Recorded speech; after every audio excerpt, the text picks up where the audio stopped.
Hey, how's it going? I do appreciate the comments on the kitchen redo. Um, I've got some work to do still on that, and I'll give you an update on that as soon as I get some work done. But I do appreciate the comments, very good comments, very helpful actually. Um, but this video, and by the way, if you like these videos or what I'm doing, give me a thumbs up.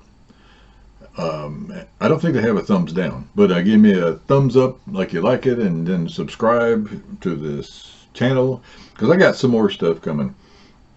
But this is what to do with the bread and milk from Snowmageddon or whatever natural disaster that causes people to go out and buy a whole bunch of bread and milk, and toilet paper. Which I'm not sure why, when that COVID hit, that people were hoarding toilet paper. I have not figured that out yet because that is not one of the symptoms, as near as I can figure. But anyway, down here in the South, it's different from up north because up north you got, they know how to salt the roads. People know how to drive in the snow. They have chains, that they put on their tires evidently, and they even have studded tires, from what I hear.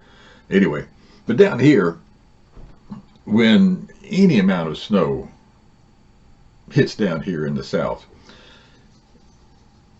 they go crazy because people can't drive, and they panic. And actually, school boards panic. They don't close when they get like 3 or 4 inches of snow. They close when they get a weather report that says they may snow down here. So anyway, all the shelves tend to empty. Actually, the shelves are kind of empty now, unless you go to Dollar General or one of those dollar stores or something like that. They seem to still have pretty full shelves. But the three things, like I said, toilet paper, bread, and milk is what they seem to hoard. So it just seemed apropos, is that right? Arapaho? No, that's either an Indian name or I'm going to hit a hooker or something. But anyway, it just seemed timely to do something about recipes for bread and milk. So, what can you do with it?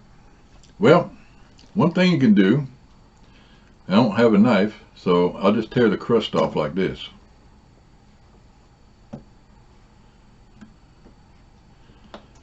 So you got all the crust off, and then you can roll it up into a ball like that.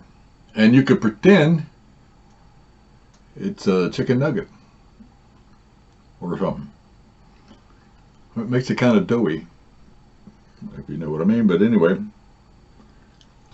I'll have to drink some milk now.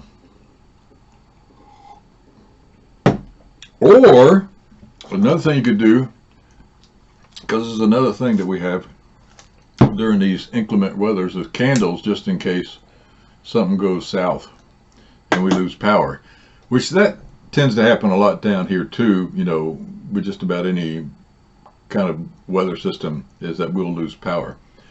So then you can take the bread and hold it over the candle, and actually, if you had butter, you could make toast, and that'd be a good thing.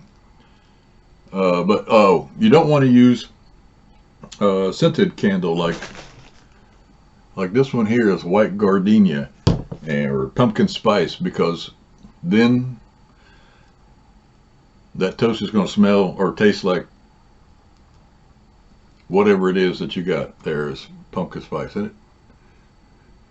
I guess there's a trick to this, or maybe I need to use a fork or something to hold it. But it does kind of toast it up some.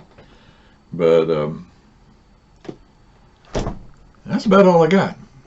You can drink the milk, but really, you need some other things like Spam or